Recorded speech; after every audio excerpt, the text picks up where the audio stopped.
are not only material but also possess a soul spirit.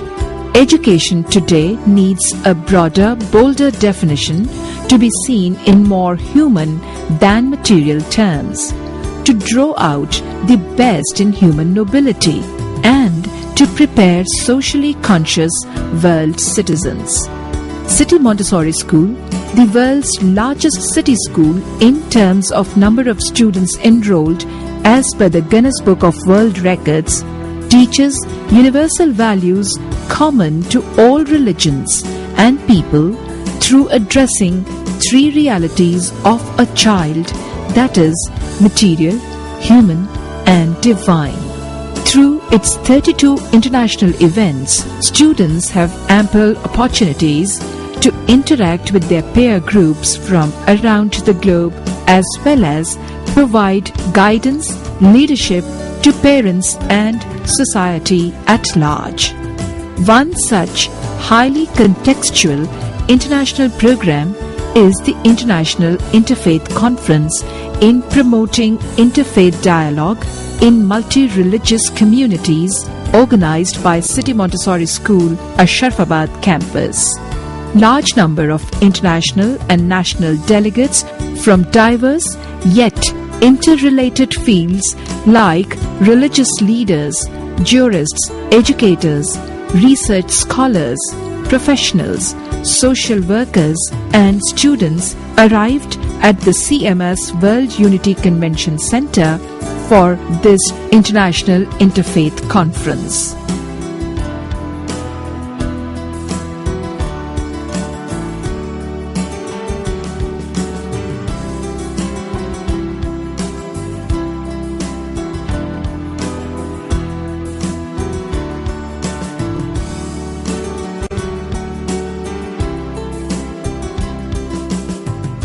After the registration formalities, a press conference was organized by the CMS management, consisting of the founder-manager of City Montessori School, Dr. Jagdish Gandhi, and the principal of host CMS campus and convener of this international event, Ms. Archana Pandey. We are very honored to have amongst us eminent press people, journalists from all the media and electronic. And may I request our guest, Dr. David Risley, and his lovely wife who is with us. Thank you very much for being here. And sir, would you like to please address the press? It is a great privilege. It's an honor, and it's certainly a pleasure to be here as a participant in this conference. This is an important conference on an important topic. The people who have gathered are important because each one of the participants in one way or another plays a vital role in bringing about harmony not only between religions but between people. I have learned just a little bit about some of the participants already. It is very impressive, the work that they do to help people who need help, some of them very vulnerable people, to try to heal societies, to try to bring about harmony. I think of harmony much like in music. In music, we don't all play the same notes. We have different cultures, different religions, different people, different tastes, different personalities, different types of music. But one thing is common. In all of the music in all of the countries, when we play in harmony, there is beauty.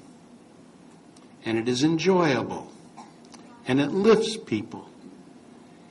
How can we bring ourselves into harmony? This heavenly harmony here on earth. It's a great topic. It's a great conference, and it's a great privilege to be part of this. Thank you very much. I think all of you will agree and all of you will recognize that this is one of the communal, dealing with communal problems, dealing with communal issues, dealing with communal violence and ensuring that there is better understanding, better cooperation, better partnership, better engagement between all religions. This is the crying need of the hour. Anybody who cares about the name of God should be distressed, is distressed, and deeply sad at the way that name is being slandered by people of belief all over the planet. One of the important things that religion has contributed has always been to bring about the civilizing of the human character, or bringing about a change in the social institutions. And unfortunately, when the lamp of religion is obscured, when it is covered up with superstitions, with unintelligent dogmas, what happens is what we are left with is not the true religion, not the true essence of religion. And that is the cause for communal violence.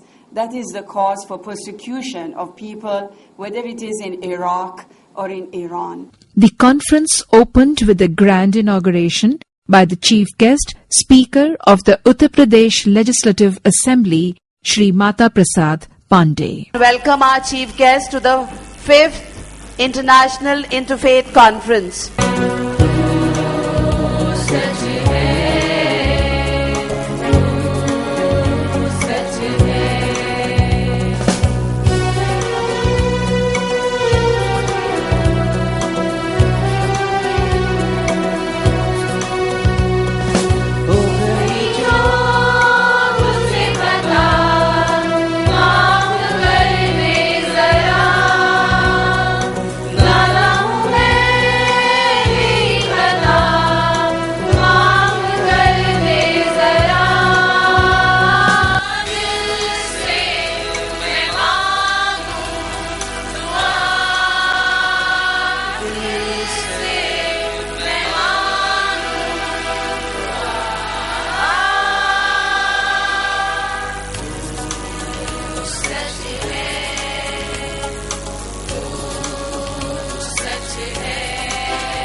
To understand the point of view of another faith requires tolerance, sympathy, broad-mindedness, humility, and willingness to recognize truth wherever it is to be found. A model world parliament on a very relevant topic of disunity in Gaza, its causes and the repercussions for the students of the campus. Today, we have assembled here to discuss this issue and find a solution for it. The agenda for today, I'm sure, will provide some insight into the possible solution for these destruction around us. Before we proceed with this, can we say a prayer for all those who have suffered due to these wars and conflicts? I would request you to Member Nation India to kindly say the prayer. Sure. I request you all to kindly rise for the prayer.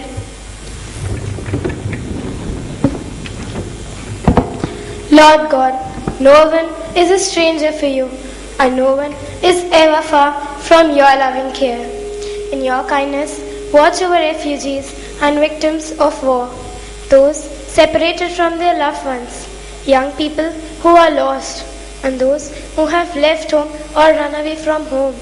Bring them back safely to the place where they long to be, and help us always to show your kindness to strangers and to all in need. I request you all to kindly take your seats.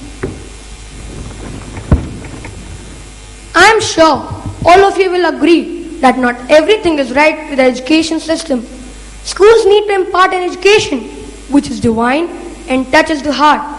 We need to provide a holistic education which is the need of the hour. The what of our education system as well as the how of our education system is what we will be discussing today. Member nations who wish to express their views on content of education are requested to raise their placards.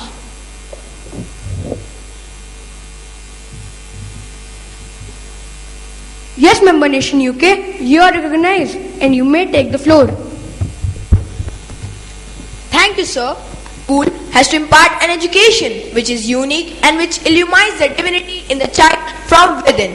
Values have to be taught to the little through scholastic and non-scholastic. Every nook and corner of the school must echo the values and the virtues that are essential for the survival of the human race. School prayer, school pledge, and different activities conducted.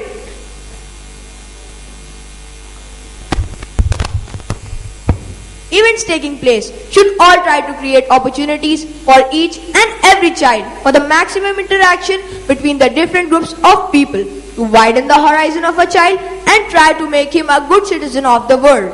Thus, education has to become a lifelong journey of pleasure and achievement, and most importantly, of a united world. Value education appears to be on the rise in public school systems around the world and has become the key issue for education policy makers in many countries. Would anyone like to add on to this? Yes, Member Nation India, you are recognized and you may take the floor. Thank you, ma'am. The National Policy of Education is the policy formulated by the Government of India to promote education both in rural and urban India. Recently, one of the renowned Supreme Court judges, Justice Anila Dave, said India should revert to their ancient tradition to solve their modern problem. Further, he said our tradition, such as Guru Shishya Parampara, is lost. If it had been there, we would not have problems like violence, terrorism and conflicts around the world. So, school curriculum needs to be revised and recreated. Yes, Member Nation Nepal, do you want to say something? Yes, I agree with my friend from India, but while creating the curriculum, it is important to ensure that concerned people are involved in the process of creating curriculum. All the stakeholders should be invited for preparing a draft curriculum so that all important aspects are covered. Thank you, sir, for this valuable point. Curriculum that focuses on academic as well as value education with a global outlook is what we need. Because we need to educate and train young children, not just for becoming professionals, but also human beings who have all those qualities that God's best creation should possess. O Lord, let thy loved ones, whether young or old, whether male or female, each according to his capabilities, restore themselves and spare no efforts to acquire various branches of knowledge, both spiritual and secular. O Lord, help us and guide us in our endeavor to become good and spiritual human beings.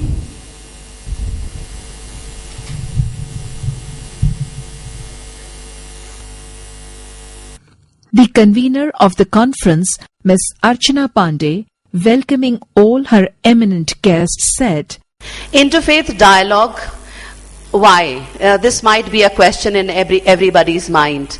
And religious conflicts, such a huge issue, and we must be wondering, what will a dialogue do? How can a dialogue help in this case?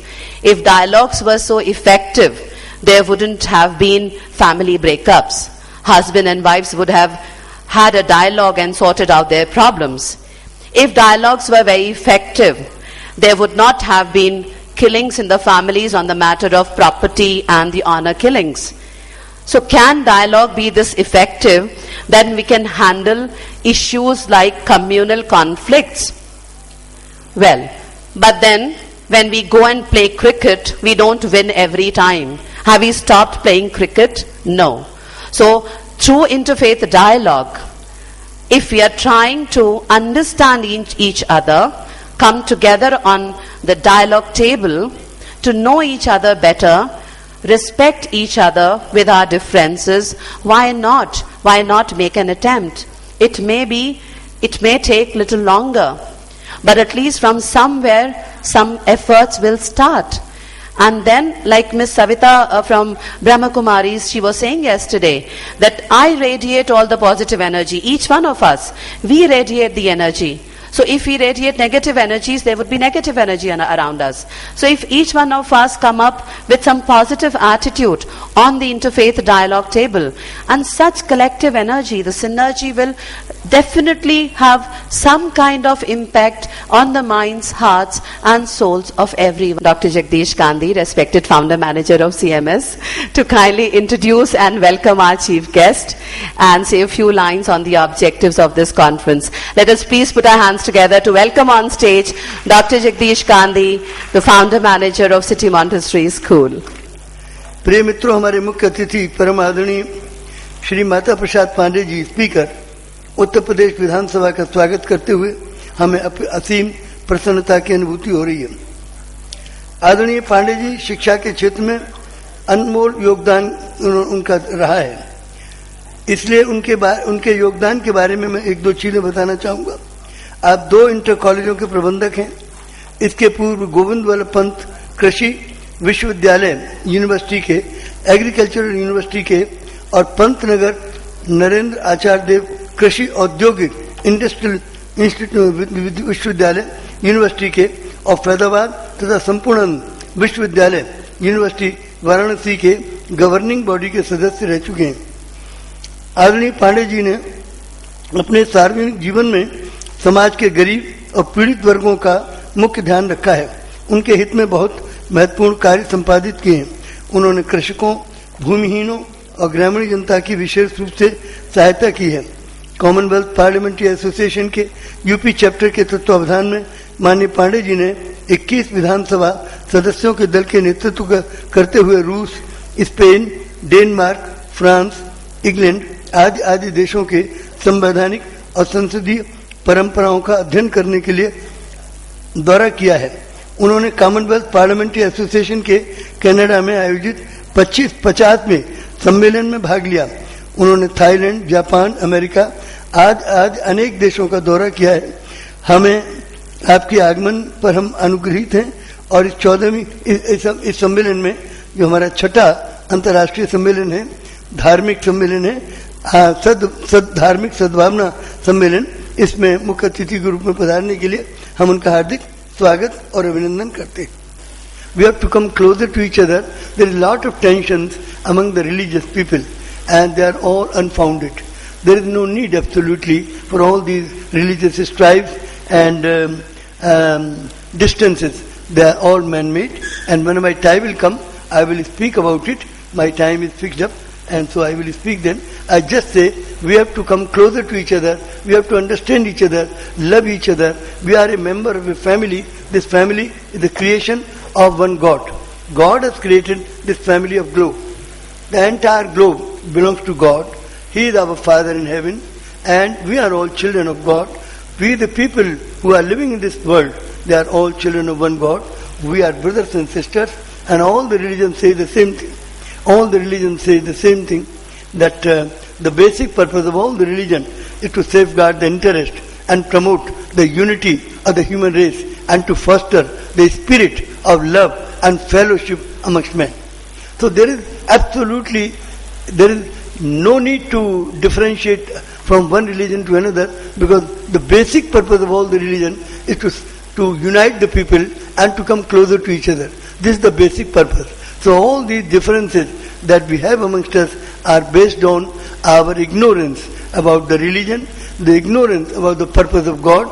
If we remove this ignorance, then I think we will come closer to each other. So this conference has been organized by Archana Pandeji. I congratulate her and her staff for doing meticulous work in organizing this conference for the past 6 years, continuously every year. And she is really working very hard. I congratulate her, and she is trying to bring the people of different religions together to develop the bonds of friendship, love and understanding. Thank you very much. God bless you. Thank you very much, sir. And you know where it comes from, all the motivation and guidance. Light is a symbol of knowledge and wisdom, which in turn is the only hope for humanity. The lamp lighting ceremony. For peace and harmony, may the Lord this light, always burning forever and ever. May this light spread far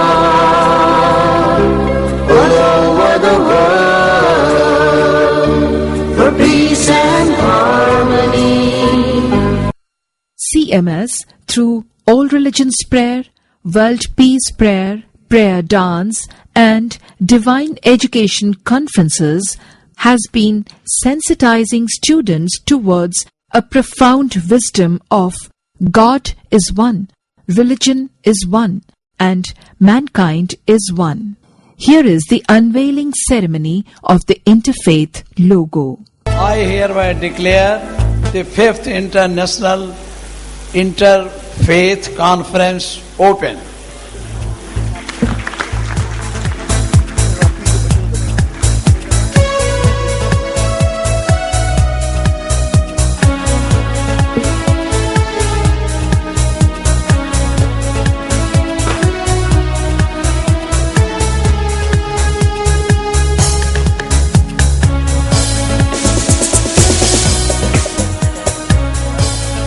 We request our founder manager, respected Dr. Jagdish Gandhi, to kindly present the memento to our honorable chief guest.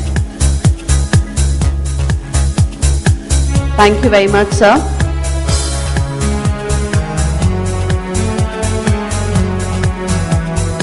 And the conference folder as well, sir.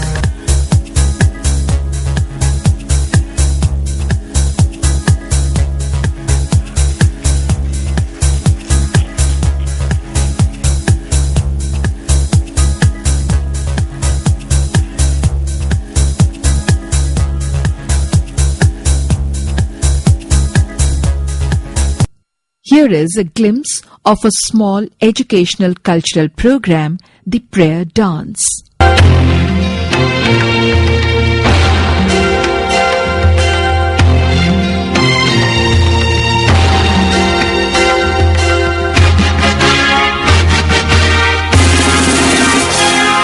ना होने देंगे, ना होने देंगे, हम जंग न होने देंगे, हम जंग न होने देंगे, हम जंग न होने देंगे, हम जंग न होने देंगे, हम जंग न होने देंगे। विश्व शांति के हम साधक हैं, जंग न होने देंगे।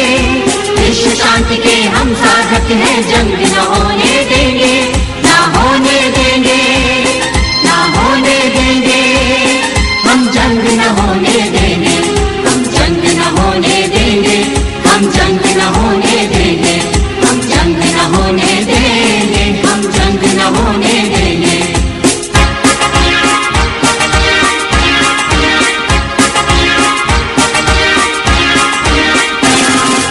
हमें चाहिए शांति, जिंदगी हमको प्यारी।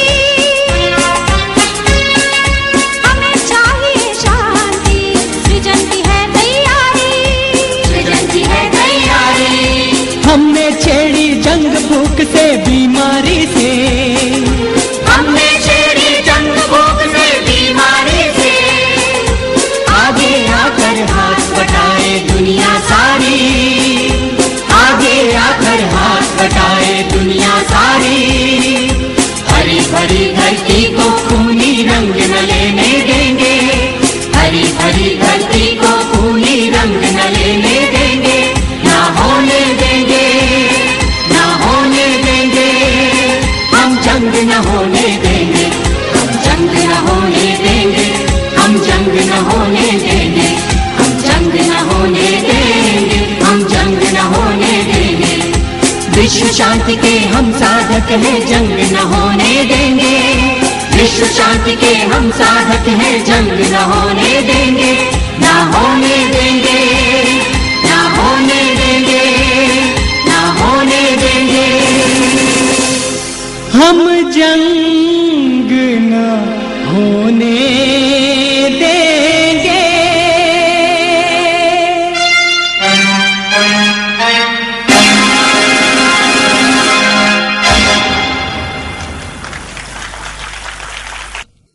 Here are the excerpts from the first address by the eminent speaker, Honorable Justice Dr. Adil Omar Sharif, Deputy Chief Justice, Supreme Constitutional Court of Egypt and Chief Advisor, International Interfaith Conference Advisory Committee from Egypt.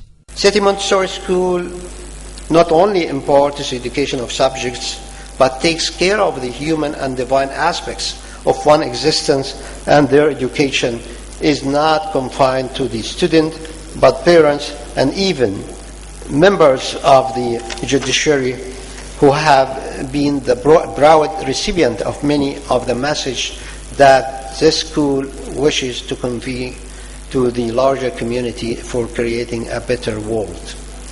I would request the delegates that have come from different parts of India and abroad to please disseminate the model of CMS in your own communities and the schools that are within your reach. So through school, through education of children, parents, teachers, and all the other stakeholders, we are able to let the line of unity shine bright.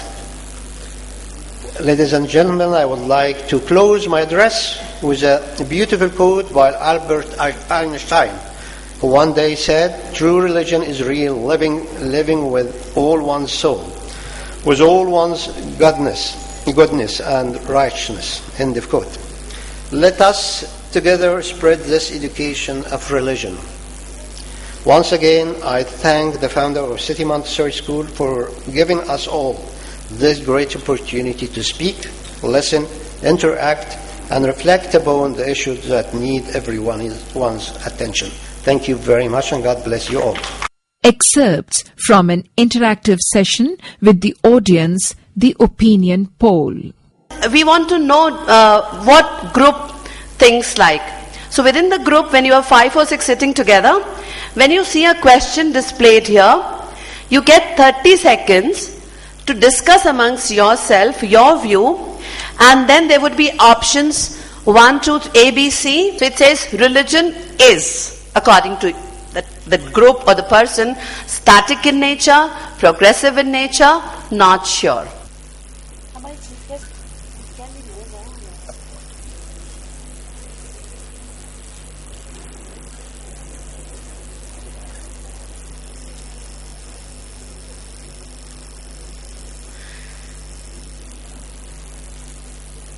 B gets 81.82%, which is practicing virtues in day-to-day life.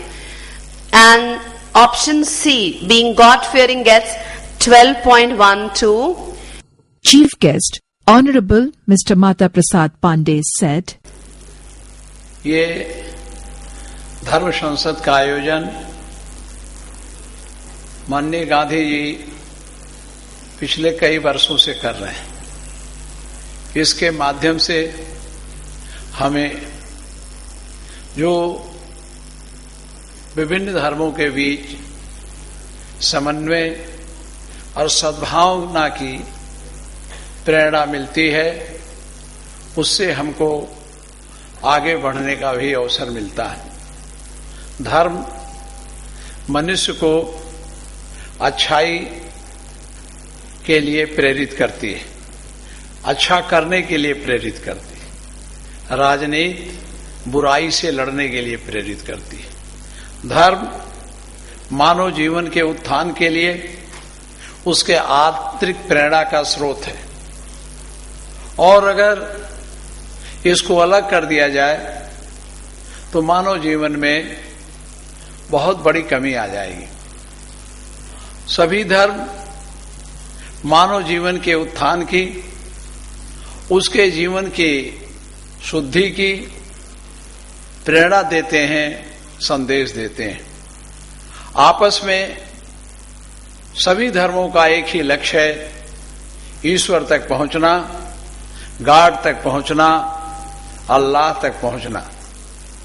और ये प्रेरणा धर्म के उन माध्यमों से है, उनके अपने नियमों से है नियम अलग अलग हो सकते हैं, मान्यताएं अलग अलग हो सकती हैं, लेकिन लक्ष्य सबका एक है और वो है मानव उत्थान और आपस में सद्भावनापूर्ण ढंग से रहकर ईश्वर तक पहुंचना। यही सबका लक्ष्य है। हमें आपस में धर्म सद्भाव सिखाता है और उस सद्भाव की भावना को लेकर समाज को हम आगे ले जा सकते हैं, लेकिन कहीं कहीं विकृतियां भी पैदा हुई हैं। मैं समझता हूं माननीय गांधी जी के इस सम्मेलन से वो सद्भाव पुनः पैदा होगा कि हम सभी धर्मों के प्रति समादर भाव रखकर समाज को आगे ले चलने की प्रेरणा यह सम्मेलन प्रदान करे। इन शब्दों के साथ मैं फिर आए हुए सभी अतिथियों का जो विभिन्न देशों से आए हैं उनका हार्दिक स्वागत करता हूं और अपने असेंबली के तरफ से, उत्तर प्रदेश की जनता के तरफ से, अपने तरफ से जो यहाँ हमारे धर्मगुरु हैं उनका भी मैं हार्दिक अभिनंदन और स्वागत करता हूं और आशा करता हूं कि इस सम्मेलन से एक संदेश जाएगा सद्भाव का, क्योंकि आज हमारे समाज में जहां धर्म अच्छाई सिखाता है वहीं बहुत से ऐसे लोग हैं जो उसके रास्ते को मानते हुए भी आपस में सद्भाव समाप्त करने की कोशिश करते हैं। हमें यह सम्मेलन उसी सद्भाव के रास्ते पर सभी धर्मों के प्रति आदर के भाव पैदा करने के लिए संदेश देगा, प्रेरित करेगा। मैं आभारी हूं जगदीश गांधी जी का कि आपने हमें बुलाया। यद्यपि मैं सबकी बात सुनना चाहता था, लेकिन हमारी व्यस्तताएं हैं, मैं नहीं यहाँ उपस्थित रह पाता हूँ, लेकिन जो ये लिखवाते हैं तो उस लेख के माध्यम से जो हमें किताबें देते हैं हम सबके भावों को पढ़कर समझ जाते हैं। मैं बहुत बहुत धन्यवाद देता हूँ, आभार प्रकट करता हूँ। फिर एक बार मैं सभी लोगों का हार्दिक अभिनंदन, स्वागत अपने तरफ से, वेलकम असेंबली की तरफ से, उत्तर प्रदेश की जनता की तरफ से सबका मैं अभिनंदन करता हूँ। धन्यवाद। President and Chief Operating Officer, City Montessori School, Professor Geeta Gandhi Kington, thanked the chief guest. He addressed the guests from all the countries and the respected religious leaders and the followers of the different religions present here. He said that via this conference organized by Dr. Gandhi, we get the inspiration for religious unity, which causes us to advance and to progress. He said that politics inspires us to fight against the ills of society, and religion helps us to work for the upliftment and purification of the life of man and that of mankind. The rules of all the religions could be different. The beliefs of all religions could also be different, but the goal of all the religions, he said, is one and the same, which is sadbhavana, which, if translated into English, it has connotations of 2 or 3 different things. It has connotations of goodwill towards all people. It has connotations of communal harmony.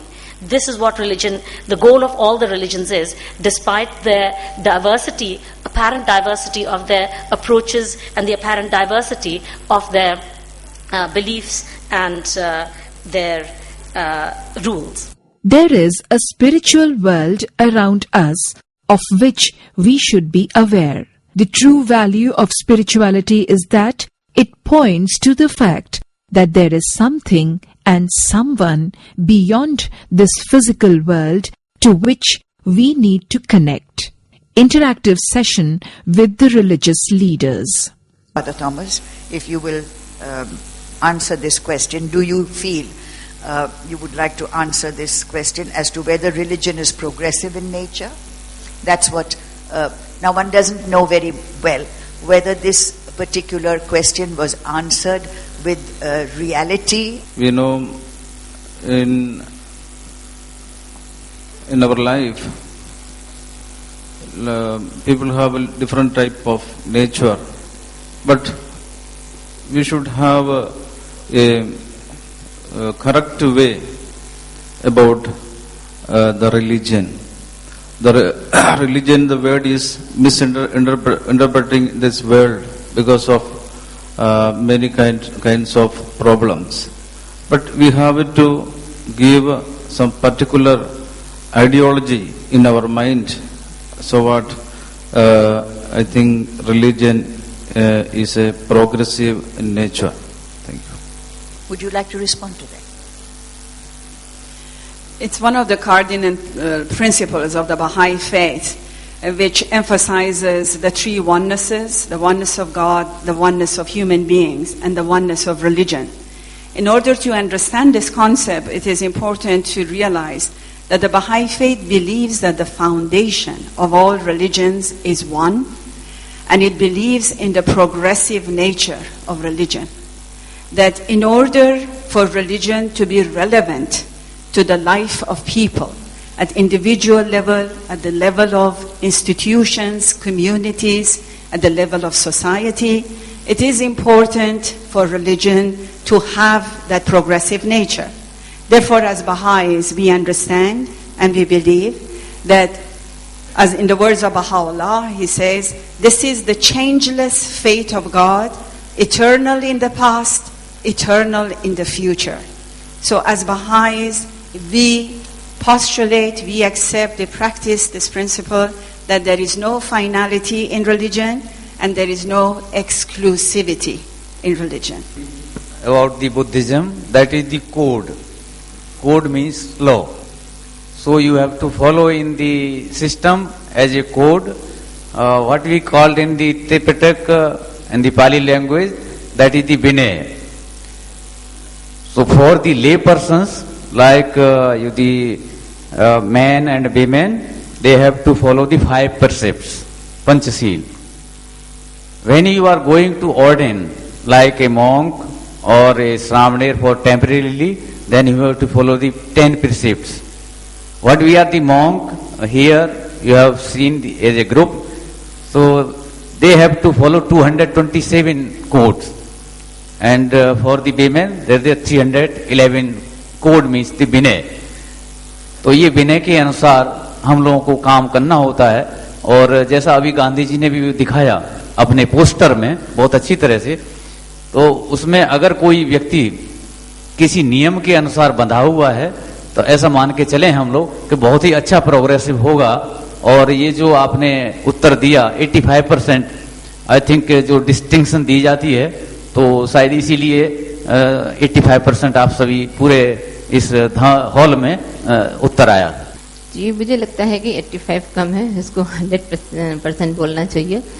क्योंकि जो भी धर्म है, जैसे हमारा भी एक festival भी था रक्षाबंधन, उससे देखिए शब्दों में दिखेगा, रक्षा को जब हम बंधन से जोड़ते हैं, जब हम अपने कर्तव्य के प्रति बहुत सजग हो जाते हैं और प्लस अगर हम उसके साथ बंधन जुड़ जाता है, तो हो सकता है ये एक नेगेटिव वे लेते हो बंधन से जुड़ने का कि ये प्रोग्रेस नहीं कर सकता है, परंतु जब तक हम बंधन से नहीं जुड़ेंगे अपने कर्तव्य के प्रति उतने प्रगाढ़ता के तरीके से हम कार्य नहीं कर सकते हैं. इसलिए इसको 100% कहना चाहिए, 85% नहीं. जी, जो भी ये क्वेश्चन आंसर हुए हैं, पहले तो हम अपने धर्म के प्रति समर्पित हों. जो रक्षा का ये नियम है, हम सब की रक्षा करने वाला एक परमात्मा है, खुदा है. राखा एक हमारा स्वामी, सगल कटा का अंतर्जामी. जब हमारा वो परमात्मा राखा है, वो रक्षा करता है, तो हम भी किसी की रक्षा करने के लिए तैयार हों. जो हमारे समाज में हो रही हैं कुरीतियां, हम अपने आप एक ऐसी मिसाल पेश करें. अगर हम सब एक दूसरे को अपने बहन भाई माता पिता का सम्मान दें, जो समाज में कुरीतियां हो रही हैं, अगर हम अपने काम में जिम्मेदार हैं, अपने इस मनुष्य देह के प्रति जिम्मेदार हैं, तो ऐसी कुरीतियां कभी हमारे सामने नहीं आएंगी.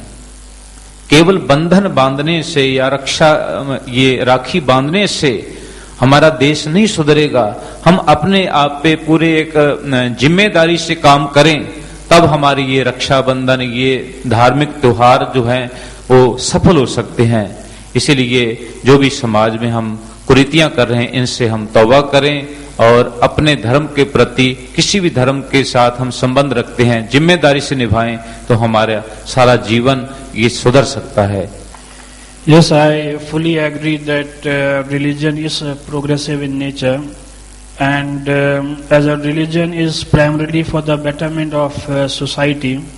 A religion inculcates human values in oneself. It teaches us how to live our life. It teaches us how to respect one parent, teachers, and above all religion teaches one thing in common, and that is that we all must respect each and every other religion. The basic message in this regard, as far as Islam is concerned, Islam has very clearly said that all mankind is one divine family. Therefore, I fully agree that yes, religion is progressive in nature. If we do believe that religion is progressive, then how is it that we are not willing to accept change? There are many things in religion which, according to tradition and religious belief, are not really very conducive to creating harmony and goodwill. And yet we say, ये तो परंपरा है, ये तो हमारी धार्मिक शिक्षा है, and we do not welcome change. This is just a thought I want to leave behind. So that I think that the very nature of progression takes into its own realm the very concept that Mrs. Sorabji was mentioning. You see, one of the things to remember is that the foundation of religion is one. But religion is not only talking to us about the spiritual teachings. Religion also gives us social teachings, administrative laws and principles. Those laws, those social principles have to be relevant to the need of the time, to the requirements of the age in which the prophet of God appears. And that is why we say that religion is progressive. But at the same time, because it is from the same divine source, it is the same changeless spiritual principles that are being reconveyed to humanity, re-emphasized to humanity. As human beings, we are part of that covenant that accepts that there is continuity in divine revelation, that there is progression in divine revelation, only because we understand that the purpose of God in sending prophets to human beings is to help us to understand His will and to move towards advancing the civilization, to build a material and spiritually prosperous civilization. So they don't contradict, they complement each other actually. सृष्टि की रचना परम शक्ति से स्वचालित, किसी देवी देवता और भगवान ने नहीं बनाया। अगर ऐसा होता तो मेरा निवेदन है कि झगड़े, मार काट, तमाम आतंकवाद और तमाम परेशानियां आ रही, फिर भगवानों की एक संसद बैठा दी जाती कि यहाँ आके बैठते, वो एक राय सलाह बनाते, हमारे धर्मगुरु थोड़ो करते। इसलिए सब धार्मिक मत हैं, विभिन्न मतों से हम उस परम शक्ति तक और उस जो नेचुरल धर्म है वहां तक पहुंचते हैं। धन्यवाद। Interfaith contacts, cooperation and interactions, short dialogues are of great importance as it makes a major contribution in helping to create an integrated and cohesive community at ease with diversity and secure in a sense of common purpose. The first plenary session of the International Interfaith Conference was chaired by Ms. Nazneen Rohani, Secretary General, National Spiritual Assembly of Baha'is of India from New Delhi. The speakers include Mr. R.K. Mittal, retired IAS officer and founder of Kabir Peace Mission, who spoke on religion, common man's perspective. As one understands religion, spirituality, God, Christians cease. I was so fascinated and I saw many young boys and girls putting penetrating questions about God, religion, and I think that's a good sign. Blind acceptance of God or religion is not at all progressive or is a larger interest. We have all the answers provided our queries are genuine and we are willing to accept the right answers. Why do we not allow sometimes our children to marry partners of different religions? I think Ishita will have something to share on that. In today's globalized world, it has become very simple to meet people from all kinds of cultural background and sometimes to fall in love. Internations highlight common issues and different strategies to make intercultural relationship or international marriage work. We have so many examples of immensely successful interreligion marriages to see how a mutual understanding is developed. A genuine effort is made towards giving due respect to each other's religion. In fact, it could be a lot of effortlessness than one could imagine. So, even if a unity of faith is not possible, a unity of love is. Thank you. I thought one extremely interesting point that Ishita raised was how sometimes differences that occur in marriages with different religions could have to do with cultural influences, like whether the person is vegetarian or not. So it's not entirely always just the fact that when you marry someone from a different religion, it doesn't work out. In my own family, I have two sisters, neither of whom has married a Baha'i, and by the grace of God, the marriages are wonderful. And I think, like with everything else, where there is compassion, where there is understanding, where there is true love, it trumps everything. Thank you, Ishita. I think to promote interfaith discourse in multi-religious communities, the development of the intercultural competencies is very much needed. And this development could be achieved through intercultural competence.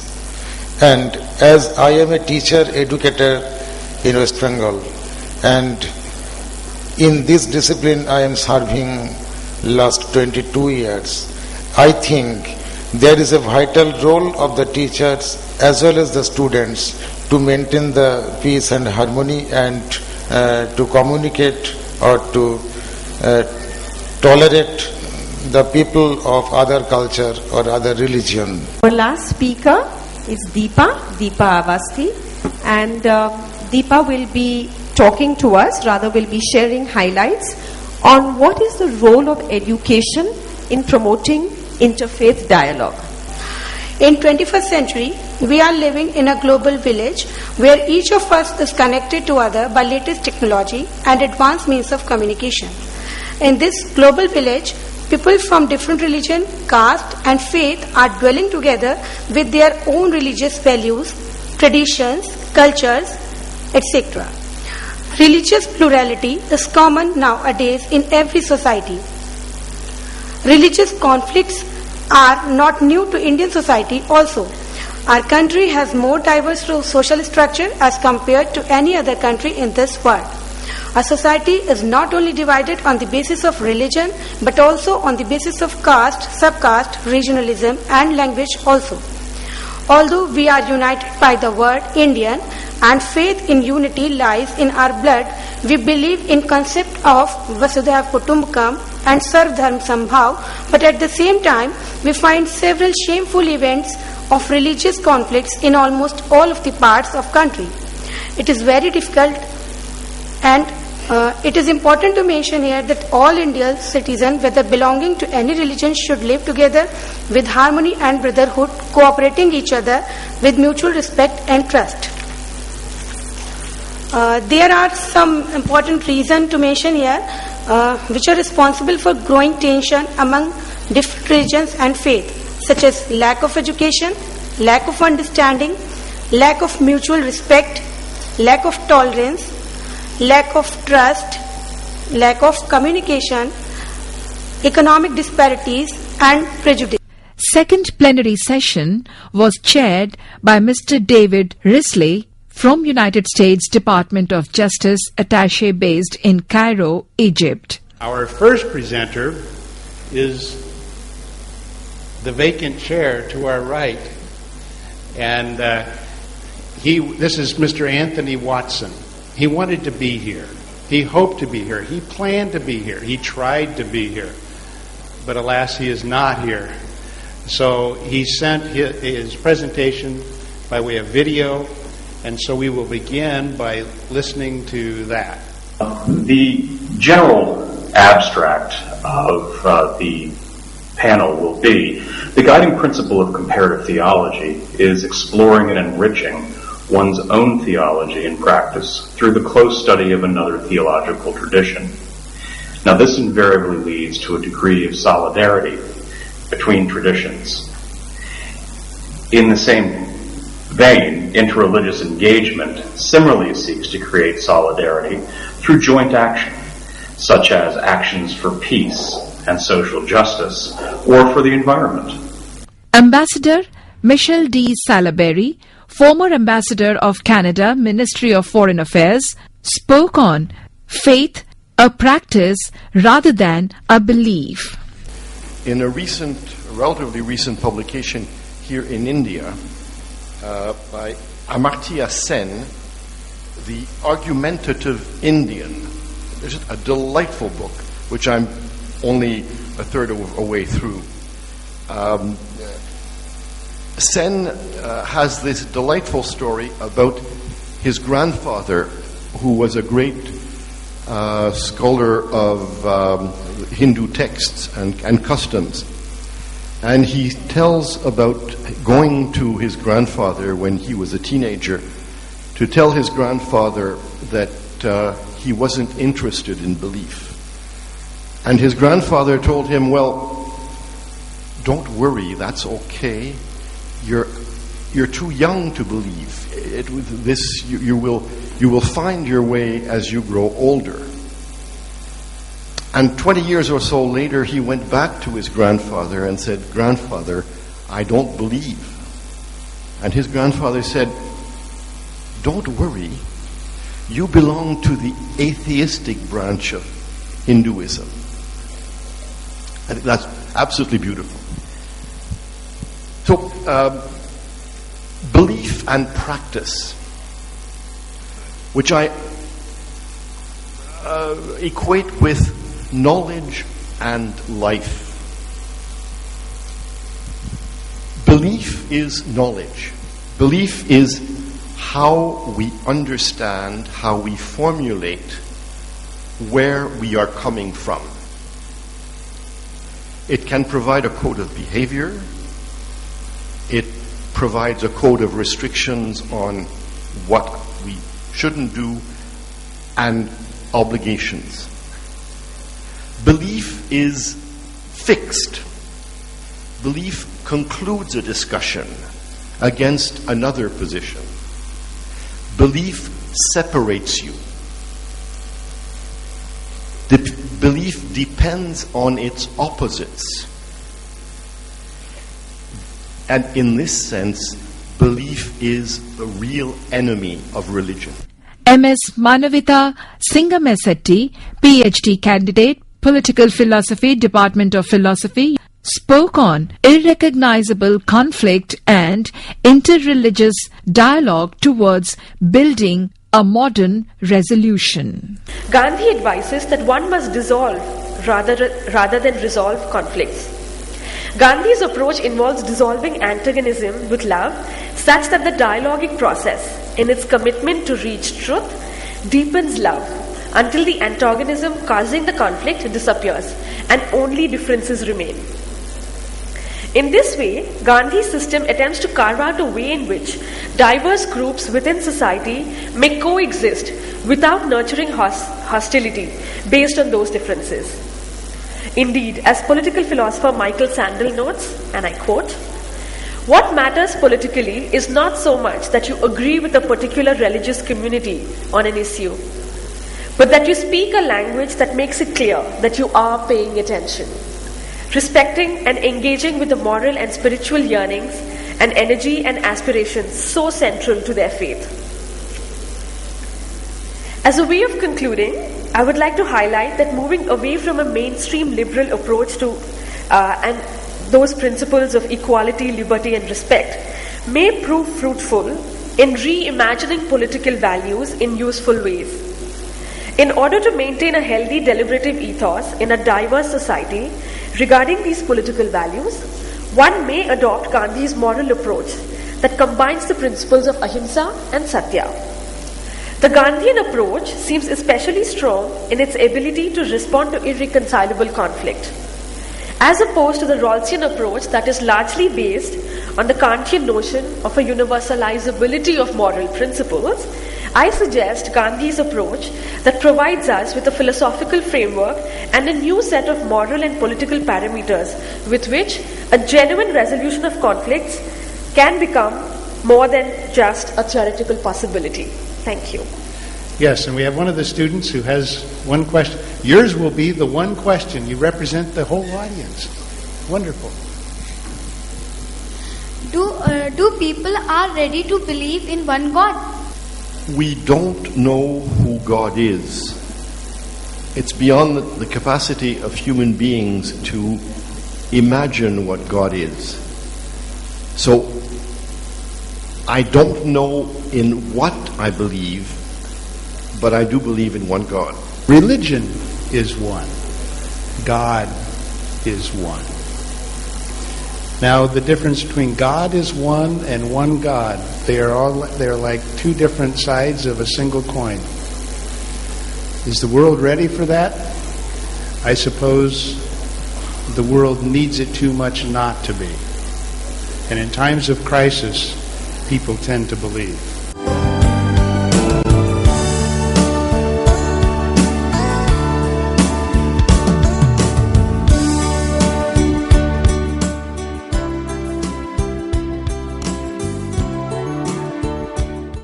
The day ended with a small cultural program presented by the students of the host CMS Ashrafabad campus.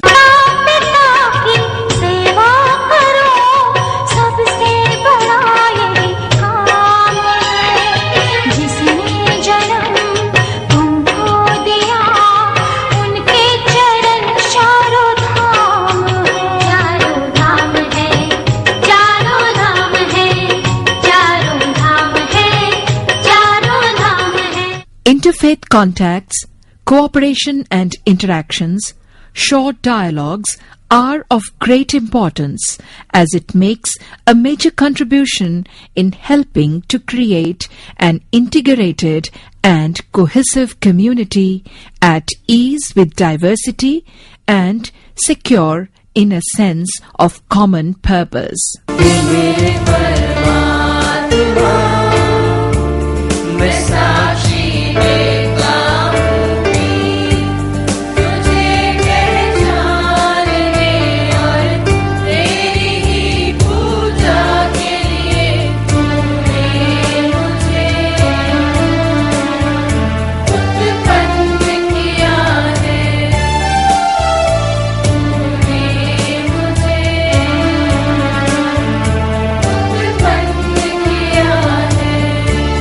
Religion is, for you, like how you look at religion, it is a way of life, it is life, or it is a path that leads to God. Press the correct option A, B or C and then press the enter button. So in the group, please discuss with your friends, then enter the answer. It has to be an interfaith activity, intergroup activity. We give you 30 seconds.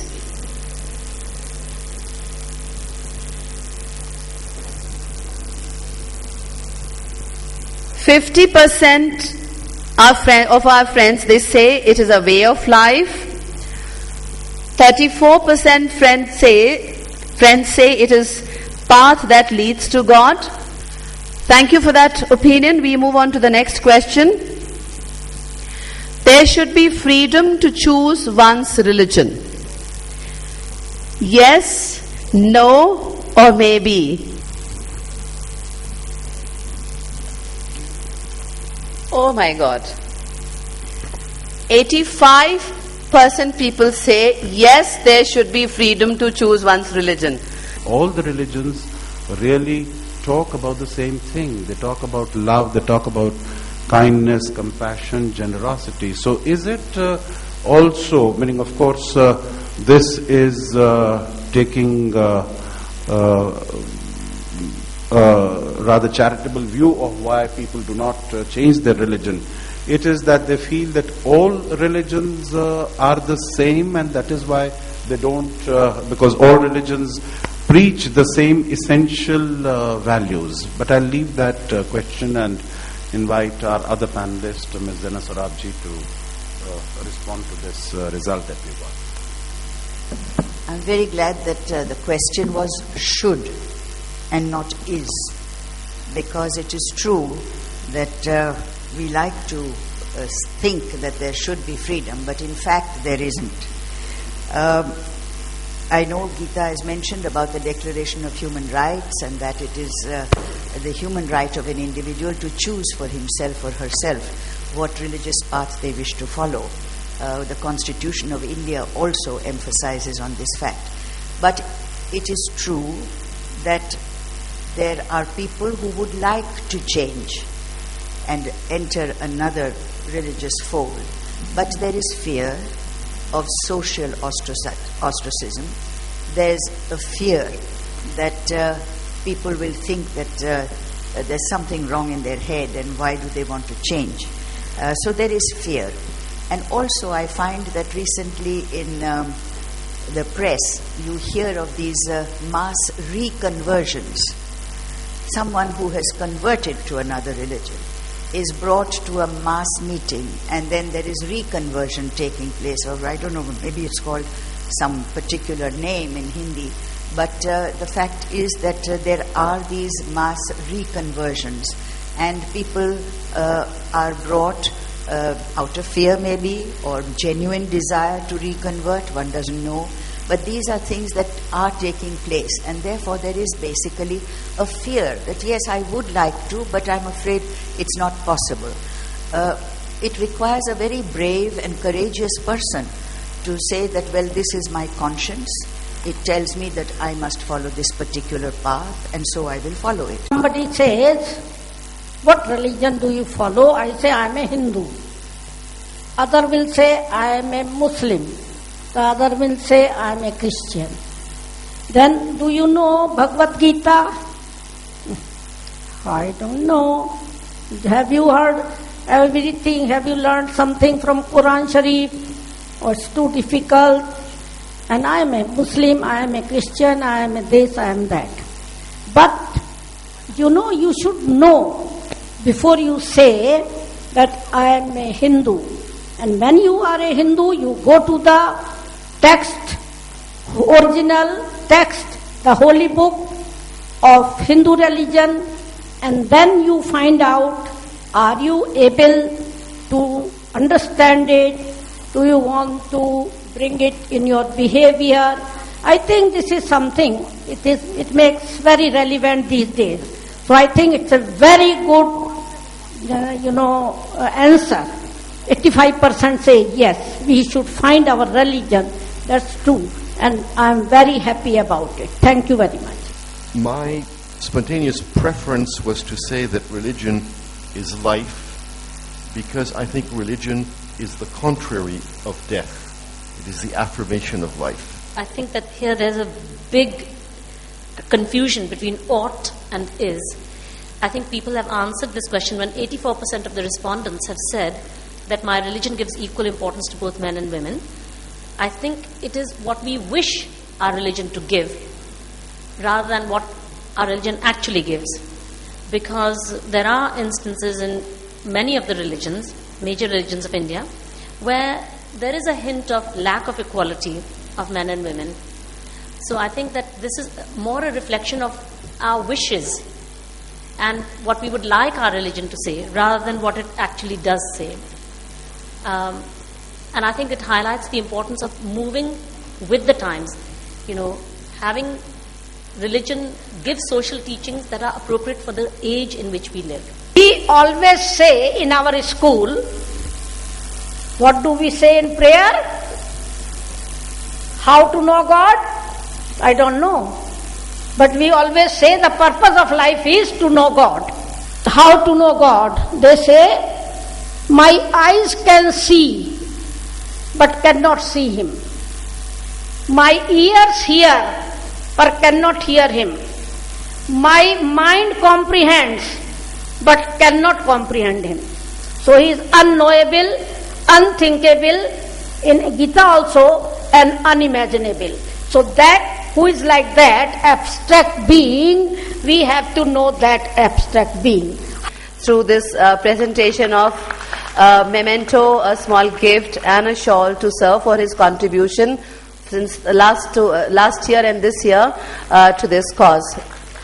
We value our association with you, sir, and we look forward to working together in future as well. There can be no progress and advancement if there is internecine warfare between the different religions. Peace is shattered and lives are shattered. So religion, or rather harmony between religions, is such a fundamental thing for students to learn.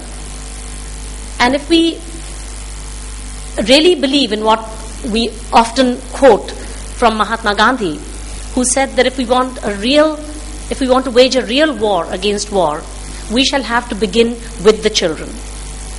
Of course, there can be legislative solutions to interfaith disharmony. There can be legal solutions. There can be police reform related solutions to these problems. But these are not, I would submit, enduring solutions to these problems. The most enduring solution to the problem of interfaith disharmony is to change minds and hearts. And for that, one has to begin young, children with children. Of freedom of religion. I will maintain that from a religious perspective, religious freedom is essential to religious harmony.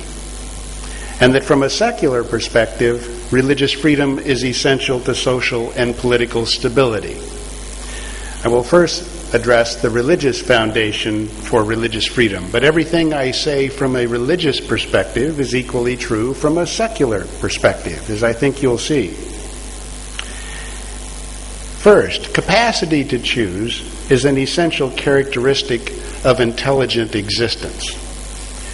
God created men and women as intelligent beings with the capacity to choose. And it is self-evident that in creating us with the capacity to choose, God also endowed us with the freedom to choose.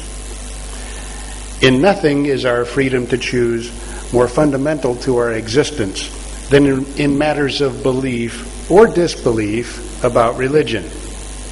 Therefore, to attempt to destroy the freedom of men and women to choose in matters of religion is to attempt to destroy the work of God, which is rebellion against God, certainly not service to God.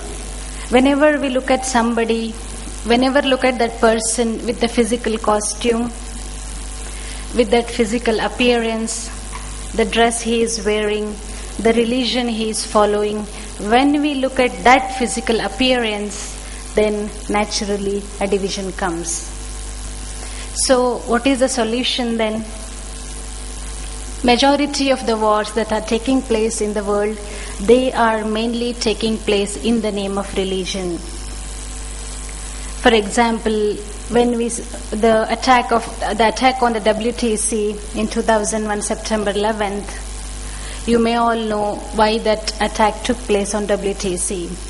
It was in the name of religion. Really, that incident I remember in between, and I think what would have happened to the people who lived in that building. Some religious people, they wanted to sustain their religion and they want to have their own religion in the world. That's why they did it, and they want to destroy other religions.